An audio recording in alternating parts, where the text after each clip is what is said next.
Bapak sekarang silakan Bapak sampaikan kesaksian Bapak mulai dari latar belakang Bapak dulu sebagai seorang Muslim dan kemudian bagaimana Bapak mengalami kuasa Tuhan sehingga Bapak bisa menjadi percaya kepada Tuhan Yesus bahkan sekarang melayani Tuhan secara luar biasa.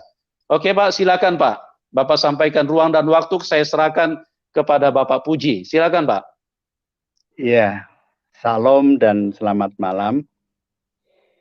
Ya, saya lahir dan besar di sebuah desa di Jawa Tengah, yaitu di Boyolali, di desa sekali, dan saya adalah anak dari orang tua yang tidak punya, dan daerah kami daerah yang prasejahtera, artinya masih sangat miskin begitu ya.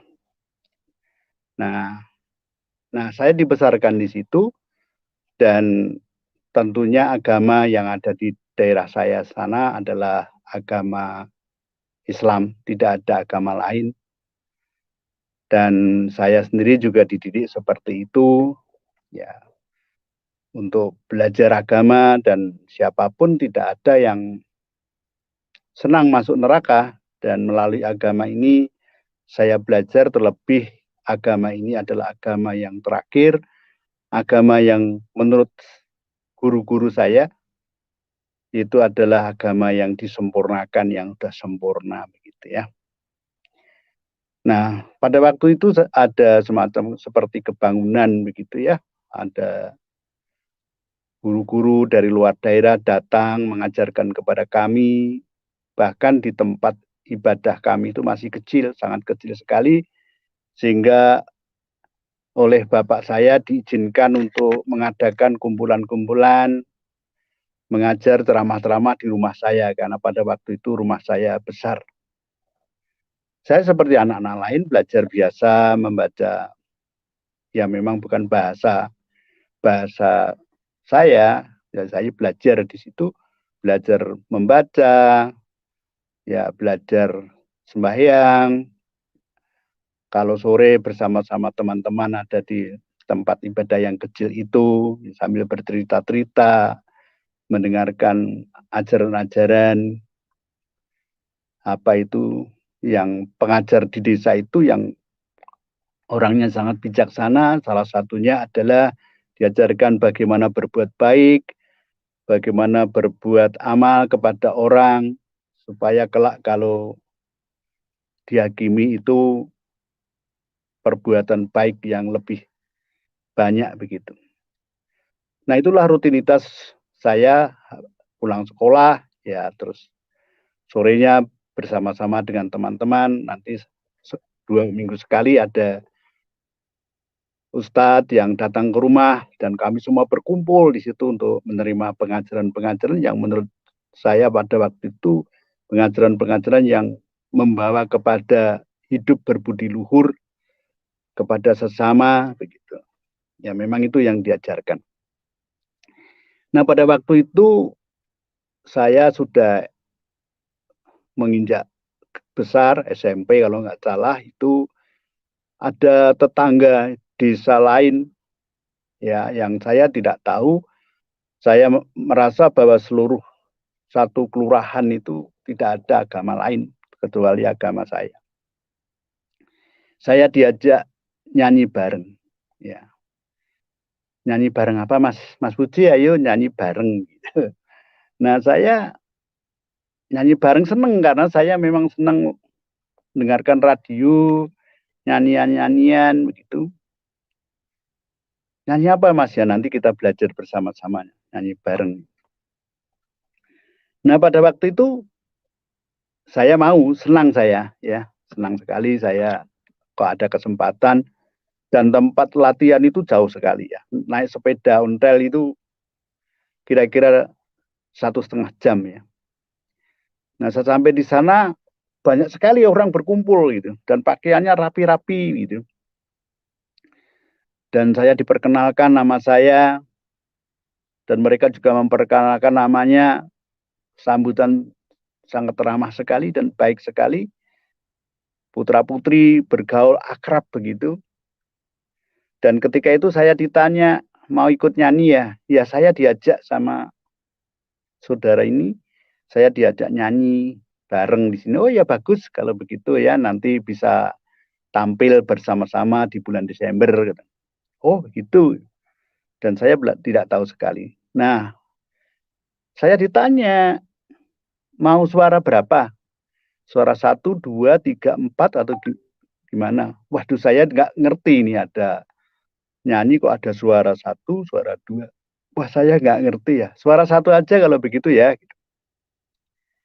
Nah, saya berjajar dengan putrinya yang punya rumah itu. Dan dia memberitahu ini loh yang dinyanyikan, ini notnya dan sebagainya.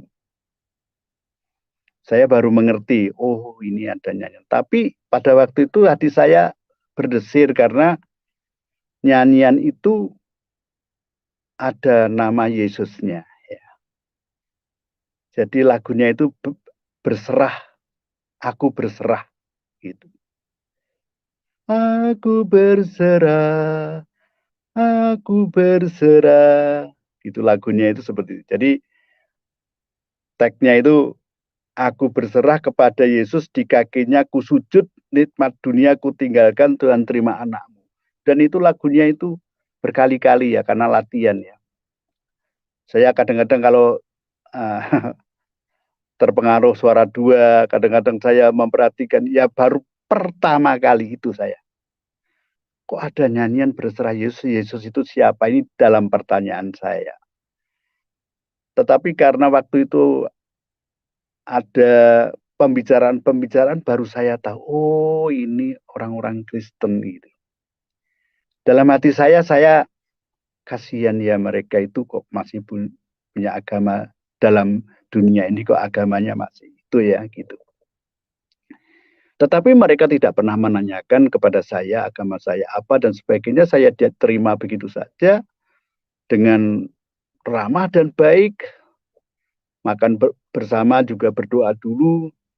Dan beberapa kali jadi beberapa kali saya latihan itu, motivasi saya persahabatan saja sebetulnya. Nah pada waktu itu kali mau ditampilkan di Natal gitu.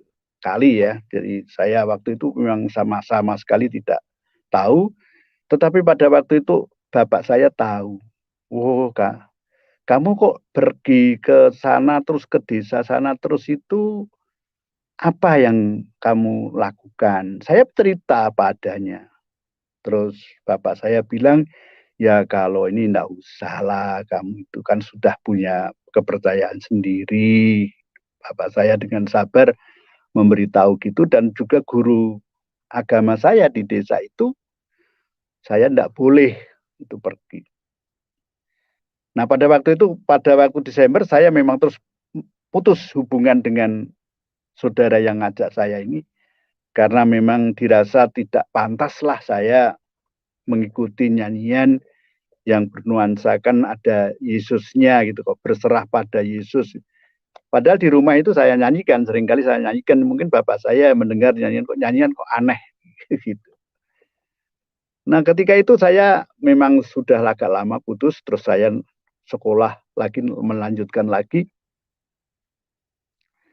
Dan di sekolah itu memang pergaulan saya lebih banyak ya, karena di SLTA itu ada dari mana-mana datang, dan ternyata juga ada teman-teman yang beragama Kristen ya, Katolik gitu. Oh ada juga ya gitu, yang beragama Kristen. Nah mulai bergaul lah saya. Nah saya kepengen tahu, enggak tahu di hati saya kepengen tahu kekristenan itu seperti apa itu. Di samping saya masih menjalankan agama saya ya, tetapi saya kepengen tahu saja, tetapi nggak berani bertanya juga dengan teman-teman itu. Cuman kalau hari Jumat itu memang setelah semua kelas selesai pulang, masih ada kelas agama Kristen. Nah sekolahan saya itu kan separuh tembok, yang di atas itu dinding bambu, yang di bawah itu tembok. Nah saya biasanya duduk di pojok ingin mendengarkan apa sih yang diajar oleh guru agama Kristen ini. Nah, yang saya dapat itu cerita-cerita yang belum pernah saya dengar. Kebaikan seorang yang bernama Yesus itu memberi makan 5.000 orang yang kelaparan, menyembuhkan orang sakit, begitu. Nah, itu mengganggu hati saya ya. Tapi pikiran saya, kok ajaran kok seperti itu sih? Nah, ketika itu teman saya itu karena dekat dengan saya, ayo kita ikut melihat film katanya. Film apa? Ya ayolah. Nah, pada waktu itu film apa gitu. Nah, rupanya kalau saya lihat sekarang ini kayak slide gitu ya. Jadi satu gambar kelihatan disorot, terus ada yang cerita tentang kebaikan Tuhan. Dan hampir sama yang diceritakan guru agama Kristen yang sering saya curi dengar itu. Tetapi ada gambarnya, Yesus misalnya memberi makan, ada gambarnya, kelahiran Yesus ada gambarnya, begitu. Dan ada beberapa orang asing yang ada di situ, dan sangat jelas sekali, tapi saya kok saya diajak seperti ini sih, kok Yesus kok ada gambarnya, gitu. Ya namanya baru pertama kali. Tetapi saya pulang dan saya juga belum terpengaruh banyak. Tetapi ketika itu entah bagaimana kepala desa itu mengundang seorang guru Kristen begitu setiap hari Kamis malam itu mengajar di kelurahan itu ada beberapa jauh itu jalan kaki ke kelurahan dan saya memang orang miskin jadi saya jalan kaki sana kepengin melihat apa sih yang diajar. Nah di kelurahan itu memang diajar cerita-cerita yang hampir sama dengan apa yang saya dengar di sekolah atau yang didengar ketika nonton film atau slide itu sama. Dan itu juga membawa gambar ya, lembaran-lembaran kertas dicerangkan dan banyak tetangga di situ. Tetapi saya di luar nggak mau masuk. Nah, itu memang mustahil sebetulnya di desa itu saya mendengar agama Kristen. Padahal 100% tidak ada itu agama Kristen. Tapi saya terganggu atau bergumul itu. Kekristenan itu seperti apa sebetulnya itu? Apa ya hanya percaya Yesus saja atau gimana itu? Nah, tetapi gerakan atau apa para guru-guru agama yang berdatangan di desa saya ganti-ganti mengajarkan dan sebagainya itu memang menutup semua kesempatan saya tahu tentang kekristenan sampai saya lulus SMA dan setelah itu memang ayah saya tidak bisa menguliahkan saya dan saya diminta cari pekerjaan dan saya dibawa tetangga saya ke Jakarta kerja di sebuah koperasi simpan pinjam atau bank simpan pinjam itu pada waktu itu. Nah kerja baru, nah lupa itu sudah lupa. Tetapi ketika itu tidak tahu bagaimana kantor di mana saya kerja itu mau tutup ya karena katanya nggak ada yang setor atau apa saya nggak tahu saya kan hanya mencatat apa transaksi tugas saya memang di kantor dan ada beberapa teman yang sudah keluar ganti pekerjaan yang lain begitu. Nah ketika itu saya mau kerja apa ini mau kembali ke desa ya malu dan mau meneruskan ke Jakarta kerja apa begitu seperti apa ya seperti kelapa yang ada di tengah laut ke sana kemari begitu. Saya bingung sekali. Nah, setiap sore kami kalau habis kantor itu mengantor bersama, kami duduk-duduk di jembatan Anjeling ya. Dari Roksi ke Grogol itu ada jembatan Kali Ciliwung namanya jembatan Anjeling. Di situ ada banyak pedagang-pedagang. Saya membayangkan nanti apakah saya jualan es saja di Jakarta ini atau jadi tukang sepatu, menjahit sepatu itu. Jadi ada di situ bayangan saya karena tidak ada harapan saya. Kerja tamatan SMA di Jakarta mau kerja apa saya. Begitu. Nah pada waktu itu mata saya melihat di selokan kecil di jembatan itu ada buku. Judulnya Pertolongan dari Atas. Jadi ada orang yang meraih domba begitu. Nah, tanggapan saya, pikiran saya waktu itu, oh buku itu adalah buku untuk mendekati orang-orang yang duduk di atas. Gitu. Pejabat-pejabat paling enggak, ini mungkin teorinya. Nah, saya lihat teman saya kok nggak memperhatikan buku yang sudah lusuh itu, saya ambil buku itu. Buku itu saya ambil, saya simpan rapat-rapat supaya tidak ketahuan temannya. Dan saya kepingin sekali melihat, membaca buku itu. Dan oleh karena itu, karena kantor itu ada mesnya begitu ya. Saya pulang duluan. Loh, Puji kenapa pulang duluan? Ya, mau pulang duluan, aku kepingin istirahat. Orang di kantor saja kok capek apa sih, kata teman saya. Ya, udah aku mau pulang dulu ya. Saya pulang. Sampai di rumah saya coba baca buku itu. Dan ternyata memang buku itu menceritakan tentang Yesus Kristus, pengampunan dosa. Dan saya marah terhadap buku itu. Wah, promosi orang Kristen itu memang luar biasa untuk mencari anggota. Buku itu saya lempar, nabrak almari dan jatuh. Saya tertunduk, betapa saya bingung kalau benar-benar kantor ini tutup, terus saya harus kemana? Kerja apa? Nah, di tengah situasi yang saya stres dan bingung itu, suara hati kecil saya berkata, loh, kamu kan sendirian sekarang. Cobalah kamu itu minta kepada Yesus. Kalau memang buku itu benar, kan tidak ada salahnya, kan tidak ada orang tahu. Kamu sekarang sendirian. Itu di hati saya. Ada peperangan batin antara iyalah, tapi aku kan sudah punya agama sendiri. Pertentangan itu akhirnya saya, apa sih salahnya kalau saya minta sih, orang lain tidak tahu saja.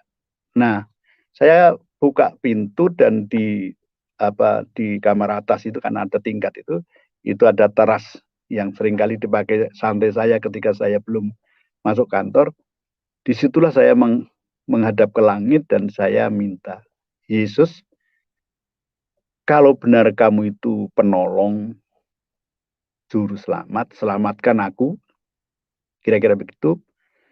Dan kalau besok saya ada orang yang mencari karyawan kepada saya, mencari karyawan, besok pagi saya akan percaya padamu. Itu ceritanya. Dan setelah itu saya masuk lagi. Tetapi buku itu saya cari, saya masukkan ke koper saya. Supaya teman-teman tidak tahu. Nanti kalau tahu jadi masalah. Gitu. Karena teman-teman saya agamanya sama dengan saya. Nah setelah itu saya diem dan pagi hari bekerja seperti biasa. Tiba-tiba pagi itu ada tamu. Gitu. Tamu itu ya memang saya yang ada di kantor, saya menemui. Mau apa tuh Mas? Kok sampai di Jakarta? Sampai ke sini dan bertamu di sini, yang punya perusahaan ini nggak ada kalau jam-jam segini. Lah kemana? Ya nggak tahu. Usahanya kan banyak, bukan hanya usaha seperti ini. Sebetulnya mau apa? Saya ini mau ini sebetulnya mau cari karyawan. Hah, cari karyawan? Maksudnya cari karyawan gimana? Iya, di pekerjaan saya ke sana butuh karyawan. Karyawan lapangan tapi bukan karyawan ini. Jadi pergi ke nasabah-nasabah untuk menagih, memberi modal. Oh begitu. Kalau saya gimana? Otomatis saya terus bilang begitu. Wah ya kamu kan udah kerja di sini. Enggak, saya kepengen pindah. Benar saya kepengen pindah katanya. Nah singkat cerita, kalau benar ya bareng saya aja sekarang. Wah saya harus izin dulu. Nanti saya minta libur dulu. Ya baiklah. Kalau begitu besok kami tunggu ya. Nah, saya merenungkan, kok ajaib banget ini ada. Apa ini karena kebenaran, karena yang memang garis saya mendapat pekerjaan atau memang saya karena saya minta kepada Yesus ya. Nah akhirnya saya memang singkat cerita urusan administrasi dan pengunduran diri memang dilaksanakan dengan baik. Saya keluar baik-baik dan saya bekerja di Bogor. Dan waktu itu lamaran belakangan yang penting bekerja, saya ditunjukkan pasar lapangan yang saya harus kuasai, siapa-siapa yang pinjam, siapa-siapa yang nabung dan sebagainya ya.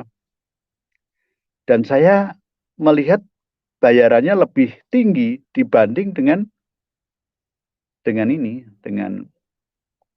apa itu, dengan di Jakarta ya. Ada uang makan, ada transportasi dan sebagainya. Wah, saya bisa menikmati dan teman-teman juga satu kantor yang karyawannya banyak itu juga beragama sama dengan saya di Bogor sana.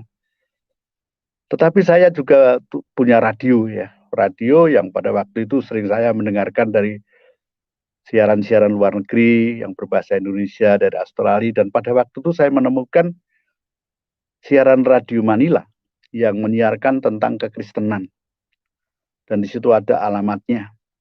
Begitupun buku kecil itu juga ada alamatnya. Kok alamatnya sama PO Box? Ada nomornya.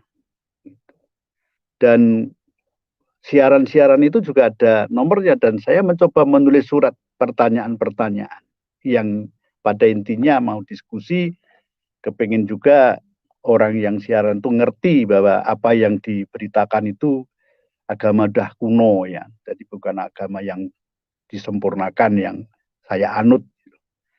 Tetapi jawabannya kok kayak ngerti ya agama, lebih ngerti dari saya agama saya. Jadi penasaran saya. Namanya Matrias. Wah, namanya kok Matrias. Dan saya tanya alamatmu mana gitu. Karena Bogor Jakarta kan dekat. Dan itu banyak surat-suratnya ya. Jadi surat ini, tanya itu. Nah sampai saya ke Jakarta, saya mencoba bertemu, dan akhirnya bertemu dengan saudara itu. Ternyata saudara itu adalah dari Palembang. Dan dia berlatar belakang dari Muslim menjadi Kristen. Saya, orang pinter begini, ayat-ayat pinter, bahasanya pinter, kok bisa jadi Kristen? Kamu kok bodoh sekali gitu. Saya waktu itu. Tetapi dia senyum aja, dia tidak marah. Dia kasih tahu banyak dan dia tegaskan ya tentang keselamatan, jalan yang benar dengan penuh kasih, dan ketika pulang saya dibawain Alkitab ya sama saudara ini. Saya pulang ke Bogor dengan pikiran yang bimbang saya. Loh, yang benar yang mana ini? Jadi mulai bimbang. Kebimbangan itu merasuk dalam sekali ya. Dan ada keinginan ingin melihat gereja, ada keinginan tidak, ada keinginan tekun agama saya. Jadi ada semacam kebimbangan. Nah, teman saya dari Jogja itu, sudah lagi nih kalau kamu kepengen ngerti, ayo tak antara ke gereja. Kamu mau ke gereja? Ini satu kamar ini kan, di sana ada mes para karyawan yang masih bujangan. Oh iya, nggak apa-apa kan, kita kan mau belajar, mau ngerti. Gitu. Oh gitu ya, nggak apa-apa ya, nggak apa-apa, ayo saya antar katanya. Nggak apa-apa kan saya pikir, kita nggak perlu terlalu apa yang nasihati banyak lah intinya. Nah akhirnya pagi-pagi minggu pagi kami berangkat, ingin melihat gereja. Disambut dari mana, dari penerima tamu itu begitu sopannya gitu, dan kami diantar ke kursi mana duduk. Salah satu yang menyentuh hati saya itu adalah votumnya. Sekarang saya ngerti votum ya. Jadi angkat tangan, damai sejahtera melingkupi kamu semua di dalam nama Bapa, Anak, dan Roh Kudus, kalimat damai sejahtera itu sangat menyentuh saya. Begitupun pujiannya, hikmatnya. Orang menyanyi dengan hikmat, menghadap Tuhan dengan begitu hikmat.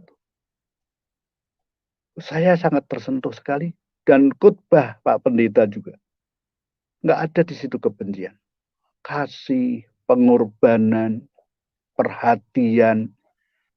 Wah, itu sangat luar biasa bagi saya. Dan saya sungguh tersentuh.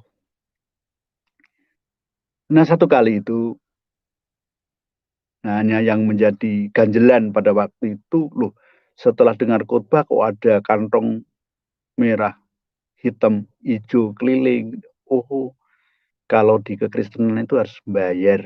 Ini pikiran saya. Teman saya rupanya sudah biasa ke gereja. Jadi dia tidak kaget aja dia. Gimana? Nanti minggu datang lagi. Wah, saya bimbang lagi. Gimana ya? Tetapi ketika itu kan namanya di asrama, teman-teman tahu, waduh saya dibully habis-habisan. Jadi, ya ini sekarang mau jadi Kristen nih, murtad ini, gitu-gitu ya teman-teman saya. Tapi teman dari Jogja tuh bilang, oh, ini kan baru mau melihat, kan nggak boleh, kan boleh.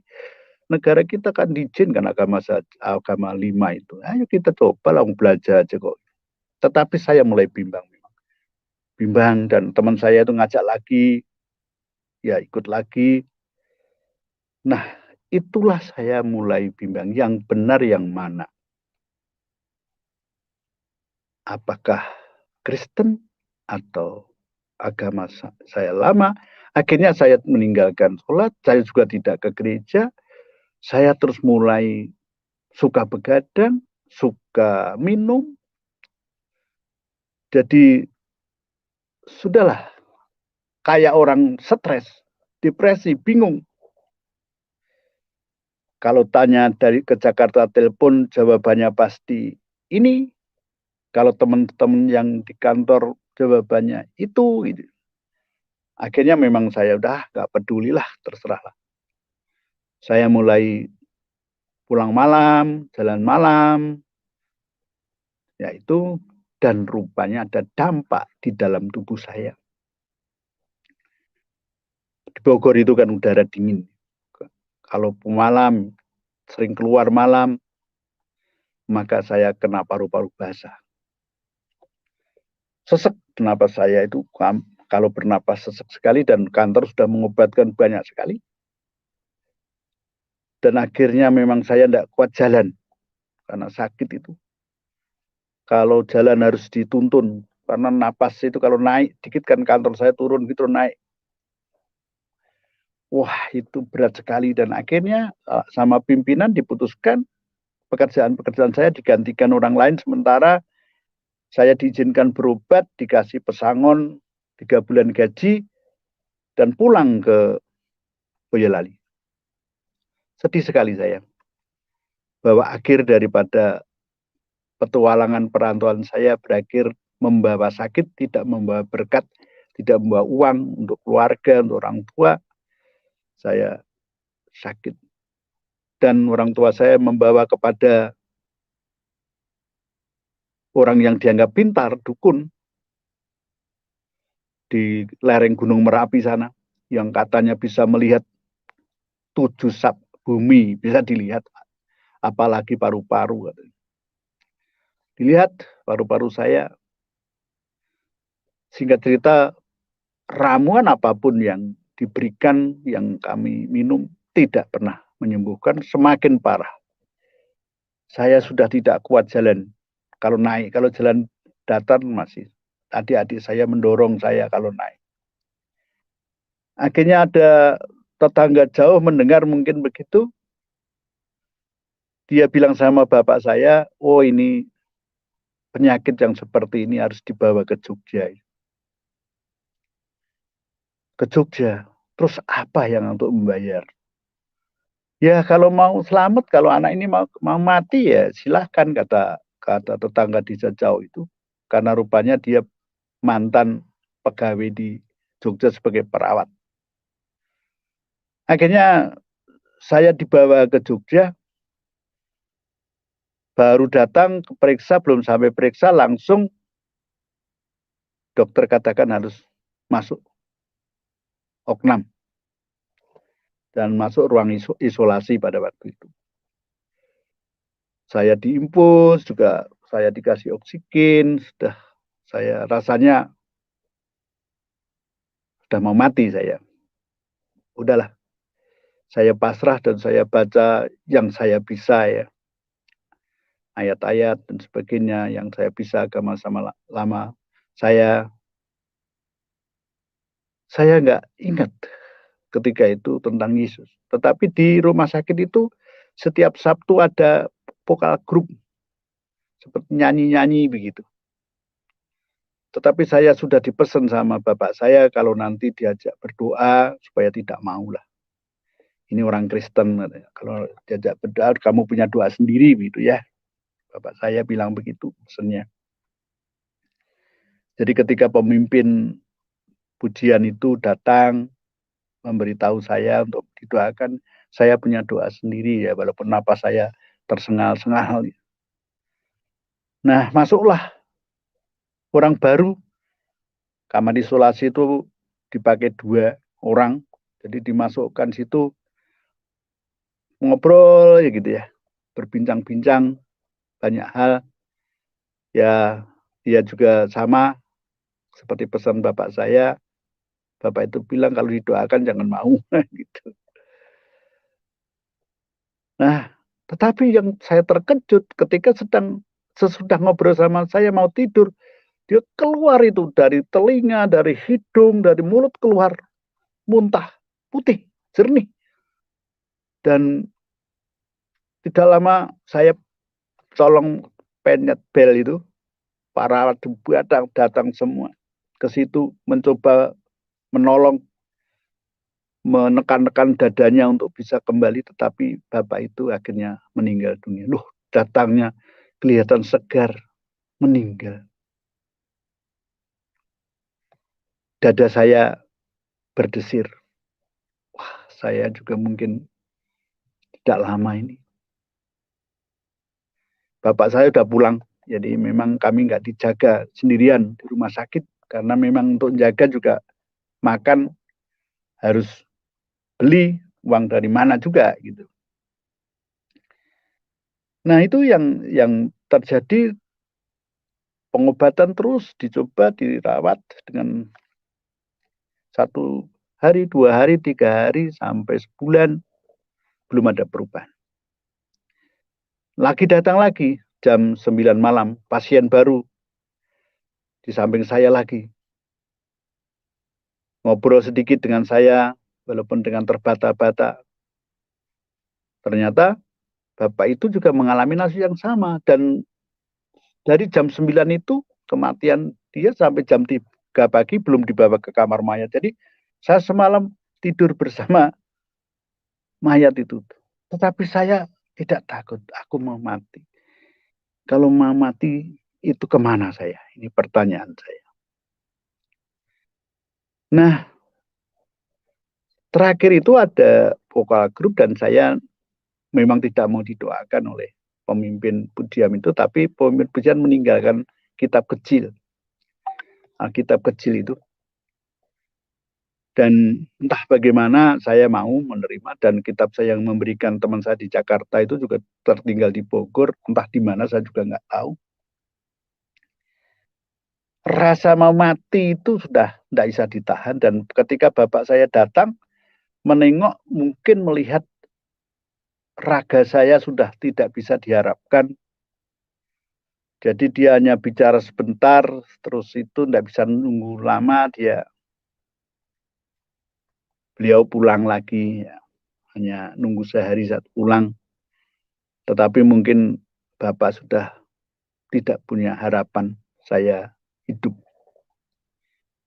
Itu yang ada di hati bapak saya. Saya juga merasa bahwa saya rasanya akan mati. Tetapi ketika itu saya membaca buku itu sambil tiduran saya buka gitu. Pas kebetulan itu menemukan Matius 7 ayat 7. Saya akan bacakan itu. Saya senang Matius 7 ayat 7. Itu mengatakan begini. Matius 7 ayat 7. Mintalah maka akan diberikan kepadamu, carilah maka kamu akan mendapat, ketoklah maka pintu akan dibukakan bagimu. Ayat ini begitu berbicara kepada saya ketika dalam kondisi yang hampa hidup saya. Tidak ada harapan. Dan yang berkata demikian adalah Alkitab, artinya Yesus ini yang berkata seperti itu. Dan ketika itu saya kepingin berdoa, kepingin bangun, kepingin ya ada semacam kerinduan seperti itu. Nah, ketika saya mencoba bangun yang sulit sekali karena badan saya rasanya berat walaupun kurus kering. Sangat berat. Ada perawat yang lewat melihat saya berusaha untuk bangun. Perawat laki-laki itu langsung, mau apa? Mau apa Puji? Mau apa? Mas, saya mau berdoa. Dengan lemah. Berdoa. Berdoa bagaimana? Ya, saya mau berdoa. Tolong bangunkan. Dan rupanya ada dua perawat wanita yang lewat, dipanggil. Dan akhirnya kami dibangunkan. Saya duduk, saya lepas itu oksigen saya. Saya berdoa pendek saja. Yesus, kalau Engkau juru selamat, kalau aku mati, tolong aku sediakan surga bagiku. Tetapi Yesus, kalau Engkau beri hidup, saya jadi pengepel gerejamu di Bogor sana. Saya akan bantu Kang Asik.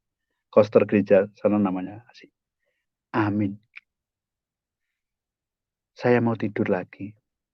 Oh, hanya gitu. Perawat. Iya.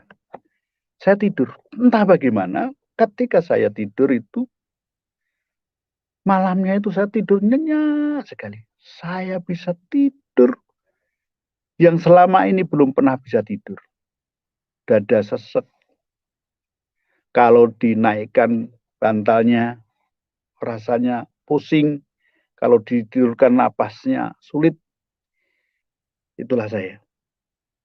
Saya masih membayangkan. Bahkan kalau sekarang ketemu orang yang sesek napasnya, saya ikut sesek. Ya, saya merasakan bagaimana penderitaannya orang sesek napas. Tetapi pada waktu itu saya tidur nyenyak sekali. Dan ketika pagi bangun, saya heran. Badan saya kok ringan sekali. Saya bisa bangun sendiri. Saya lepas oksigen saya kok. Saya bisa napas. Saya terus ambil itu infus itu. Saya kepingin ke kamar mandi. Nah, kelihatan perawat itu. Loh, mau kemana? Aku mau kencing. Tapi sudah terlanjur masuk. Jangan dikunci ya. Kamar mandinya, nanti kalau kamu jatuh, saya bisa kencing. Terus saya bilang sama satu perawat wanita itu, namanya Mbak Indang, masih ingat saya. Mbak, aku lapar ya Mbak. Mbak Indang itu langsung berbalik gitu aja ketika saya bilang lapar. Dan saya mulai bisa makan, mulut saya kok enak saya makan. Dan bahkan saya bilang, Mbak Indang kalau saya tambah boleh enggak? Seneng Mbak Indang. Ya, tak usahakan. Tambah lagi. Aku nggak ngerti kenapa ini kok badan saya enak. Terus dokter ya. Kalau beliau masih hidup mungkin masih ingat saya. Namanya Dr. Gita Andrian. Dia periksa, ya memang biasa kalau pagi periksa. Loh, kamu kok kelihatan sehat ya, kuat ya? Iya, kenapa? Minum obat apa? Enggak, saya berdoa saja dok. Oh, berdoa. Doa sama siapa? Sama Tuhan Yesus. Oh ya. Kalau begitu nanti jam 9 ini ya. Jam 9 kita ambil ya. Apa itu airnya di paru-parumu. Saya nggak ngerti diambil gimana. Operasi tuh dok. Nanti. Saya dibawa ke ruangan khusus jam 9 pakai kursi. Terus saya sudah disediakan kursi supaya saya berbalik begini. Jadi tidak menghadap kursi tapi berbalik ini, terus punggungnya dibuka, dikasih pati rasa yang lokal saja untuk nanti kalau kamu sakit, dicoblos sakit, sudah ngeri-ngeri kamu bilang ya. Dan ternyata di dalam paru-paru saya itu ada airnya banyak sekali. Kayak cucian beras itu. Mungkin ada mungkinnya 8 liter ya. Loh, paru-paru kecil kok airnya banyak sekali di situ. Saya coba tarik-tarik napas. Dan yang kanan hanya sedikit. Dokter bilang, untung paru-parumu nggak busuk ini. Coba lihat airnya kayak cucian beras. Sudah seperti itu. Setelah itu saya kembali ke kamar lagi. Dan saya mulai bisa bangun. Napas saya bisa bicara 3 kata, 4 kata. Yang tadi 1 kata narik napas. Loh, saya kok enak ini. Dan rasa lapar itu luar biasa. Sehingga jatah saya mesti ditambah. Karena memang saya lapar. Dan kuat makan. Dan Tuhan itu mungkin Yesus ya yang ngerti saya. Itu orang Godean itu kalau ke rumah sakit mesti bawakan saya makanan. Karena ada anaknya yang sakit bersama saya. Saya sudah dipindahkan dari ruang isolasi ke ruang umum. Jadi makan dibawakan orang yang tidak kenal. Perhatian. Dan saya mulai segar, saya bisa jalan kemana-mana, diizinkan, impus sudah tidak lagi, makan saya banyak. Dan janji saya kalau nanti kembali ke Bogor, saya akan jadi tukang bel gereja. Saya merasa bahwa Yesus yang menyembuhkan saya. Saya sudah mulai yakin. Tuhan menyatakan melalui firman-Nya, Matius 7 ayat 7. Ketika itu bapak saya pulang, saya datang. Loh, kamu sehat, katanya. Iya Pak, saya kelihatan napas saya sudah mulai panjang. Sekarang kan kalau ngomong saya nggak patah-patah lagi. Bapak saya senang. Nah tetapi waktu itu memang pada waktu itu saya harus pulang. Udah waktunya pulang, nanti kontrol sebulan sekali, dikasih obat banyak. Tetapi ketika saya ingat, saya hampir 3 bulan di rumah sakit. Apa yang harus untuk membayar bapak saya? Apakah sawah secuil itu akan dijual untuk biaya rumah sakit? Aku kembali ke kamar dan saya menangis. Yesus, kenapa saya tidak engkau matikan saja? Jadi saya tidak melihat orang tua saya menderita. Nanggung utang. Saya tetes air mata, menangis. Nah Bapak, teman-teman, ketika itu saya nunggu agak lama sekali. Bapak saya masuk. Saya lihat, saya tidak berani bangun karena pasti bapak saya berbicara bahwa bayaran rumah sakit sekian besar. Put, katanya. Panggil dan saya bangun. Ada Bapak, saya mau tanya sama kamu. Kenapa Pak? Yang bayar rumah sakitmu itu siapa? Kaget saya. Saya terus langsung bangun. Loh, yang bayar rumah sakit, maksudnya Bapak gimana? Ini masih ada kembaliannya. Siapa yang bayar? Saya tidak tahu Pak, saya tidak tahu. Ini rupanya urusan rumah sakit kamu ini sudah ada yang bayar. Teman-teman, sampai sekarang saya tidak tahu siapa yang bayar. Yang bayari saya tidak tahu sampai sekarang. Saya meneteskan air mata. Apa ini keajaiban? Keajaiban di dalam Yesus itu apakah ini? Tapi saya tidak cerita sama bapak saya bahwa saya berdoa sama Yesus. Belum, nggak cerita sama saya. Nah saya ketika itu pulang, boleh pulang dan memang uang kembalian itu untuk ongkos jalan mungkin begitu atau gimana saya juga nggak tahu ini. Nah hanya 2 bulan saja saya di rumah. Saya membawa Alkitab itu dan saya memang suka baca. Saya baca dan saya semakin kagum terhadap isi kitab Alkitab ini. Kasih. Dan Yesus karena kasihnya mengorbankan dirinya untuk saya. Ketika ke Bogor, sampai di Bogor, saya memang dipecat dari kerja saya, tetapi ada teman yang menolong untuk kerja di perusahaannya, sementara saya cari kerja yang lain. Tetapi saya bilang, saya akan jadi koster gereja besar itu. Teman saya nggak ngomong, nggak usah lah, kerja di sini aja, ngapain itu. Tapi saya nggak bilang kalau saya sudah percaya Yesus. Saya datang ke Kang Asik ya, yang jadi koster gereja itu masih ingat masih Kang Asik. Oh, bilang sama Boksu, jangan bilang saya mas, tapi saya senang dibantu. Oh begitu. Nah, singkat cerita memang saya menghadap kepada Boksu, kamu percaya sama Tuhan Yesus? Percaya. Dan saya dipanggil juga di konsistori ketika saya ikut ibadah, ditanya majelis, orang tamu setuju. Akhirnya saya kirim surat kepada bapak saya, bahwa saya sekarang menganut agama Kristen. Bapak saya tidak jadi masalah sih, asal kamu baik aja, agama sih negara kan mengizinkan. Pokoknya bapak saya tidak memaksa masalah agama, silakan aja. Kalau memang itu pilihannya. Nah, saya ketika itu terus langsung diminta katekisasi sama Pak Pendeta. Saya katekisasi, tapi ya namanya katekisasi, saya kan Alkitab itu tempat-tempatnya ya nggak hafal ya. Jadi kadang kalau buka-buka ya terlambat.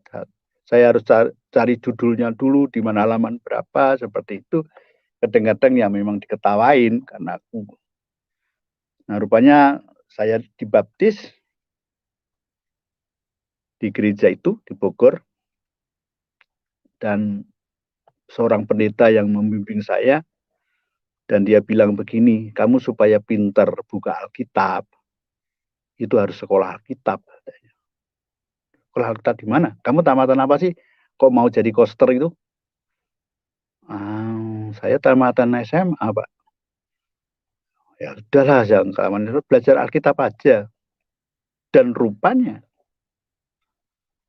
namanya Pendeta Thomas yang sekarang masih hidup ya. Saya cerita ini. Saya diantar ke Jakarta. Di mana rupanya ya itu Matthias ada di sana itu. Dia senang sekali melihat saya di peluk. Ya kamu mau sekolah di sini ya.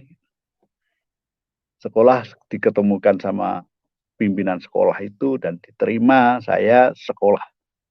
Nah, akhirnya bukan sekolah Alkitab artinya membaca, hafal urut-urutannya, bukan.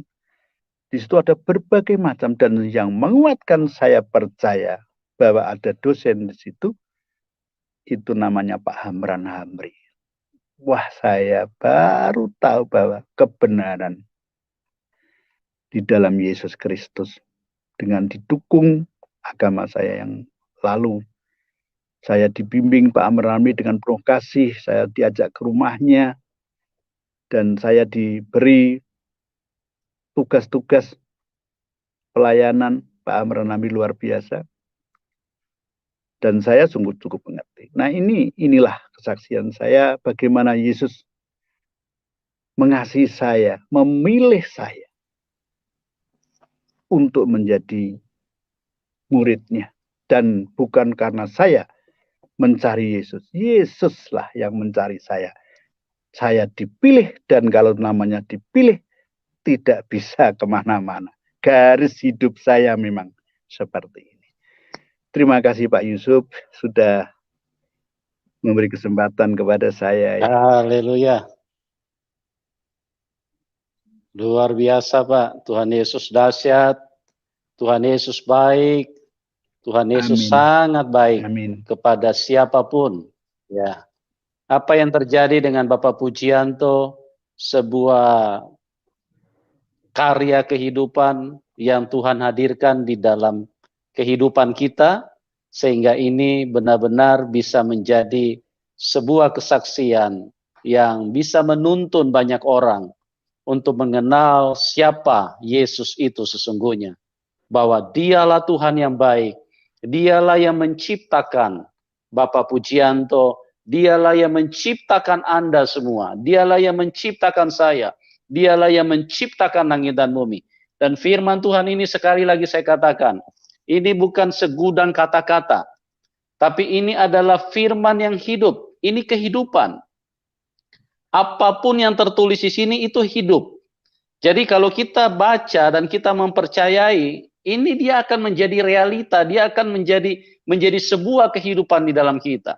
Dan itu sudah terjadi di dalam Bapak Pujianto. Pada waktu beliau menemukan Matius 7 ayat 7. Mintalah maka kamu akan diberi. Carilah maka kamu akan mendapatkan. Ketoklah maka pintu akan dibukakan. Dengan doa yang sederhana. Yang pada saat itu karena tidak paham tentang Tuhan Yesus, maka hanya berkata, Tuhan Yesus, tidak panggil Tuhan lagi waktu itu, cuma panggil Yesus. Ya, kalau saya harus mati, maka izinkan saya masuk surga. Tapi kalau saya harus hidup, maka saya akan jadi koster, artinya menjadi tukang pel gereja.